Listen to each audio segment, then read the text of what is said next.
Sir, Dharmendra Pradhan का इस्तीफा हो गया है लगातार प्रोटेस्ट के बाद में, आखिरकार सबको कामयाबी मिली, क्या कहेंगे? ये कामयाबी है हक की झूठ के ऊपर। ये कामयाबी है उन तमाम नौजवानों की जद्दोजहद और उनकी कुर्बानी, और मैं उनको मुबारकबाद भी देता हूं।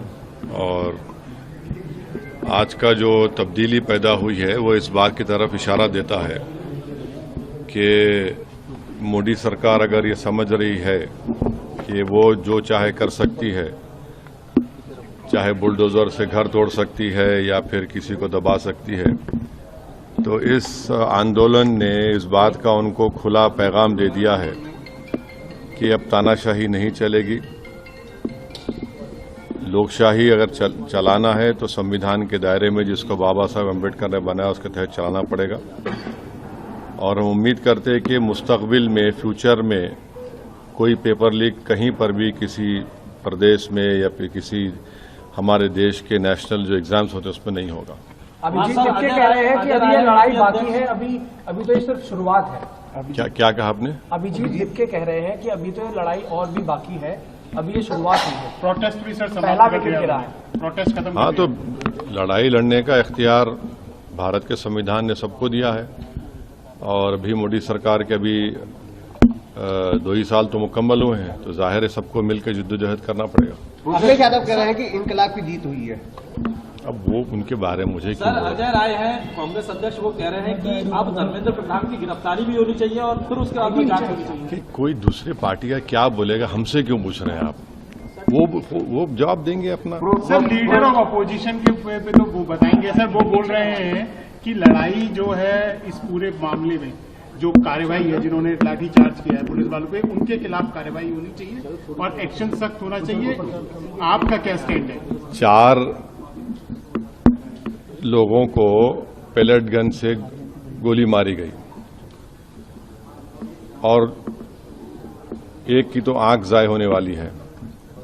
इस पर एक्शन होना जरूरी है कि कैसे पेलेट गन इस्तेमाल किया गया, और जिन लड़के लड़कियों का लाठियों से सर फोड़ा गया है वो वीडियो विजुअल्स तो सारी दुनिया ने देखे हैं, और वो मसला दिल्ली हाई कोर्ट में भी गया है, अब शायद सुप्रीम कोर्ट भी उसमें सुनवाई होगी। तो सरकार को चाहिए कि ये कैसे हो रहा है।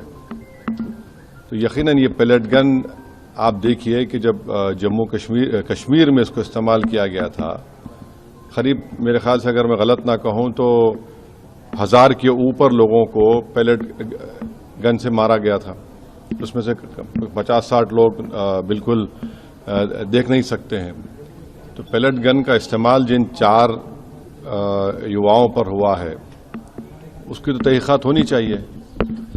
एक तो मंसूरी है जबलपुर मध्य प्रदेश के, जो BA MBA करे, एक इसमें कोई आपकी बरादरी का आउटलुक का जर्नलिस्ट है। तो ऐसे कैसे होगा? तो बिल्कुल गलत हुआ है। और जिन लड़कियों को आपने उनसे बदसलूकी की, बल्कि वो तो सेक्सुअल असॉल्ट भी हुआ उनके ऊपर, वो भी कैमरा वीडियोस में कैद है, तो इस पर यकीनन एक्शन होना चाहिए। 36 दिन बाद इस्तीफा आया है, इतने कियोस्क के बाद, तो आपको लगता है कि सरकार ने देरी की है इसमें?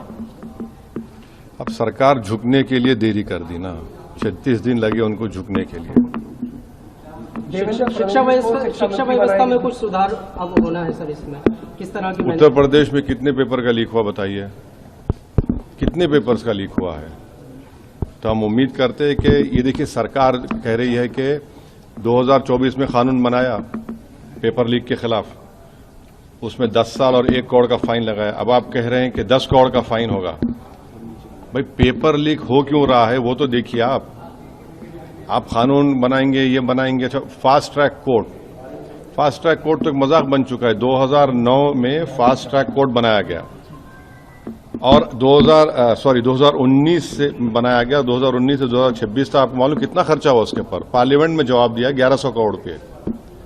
और अभी भी पूरे देश में 2,65,000 केसेस फास्ट ट्रैक कोर्ट में चल रहे हैं। अभी बैकलॉग है। उत्तर प्रदेश में 71% बैकलॉग है। तो ये सरकार के बोलने में और करने में बहुत फर्क है।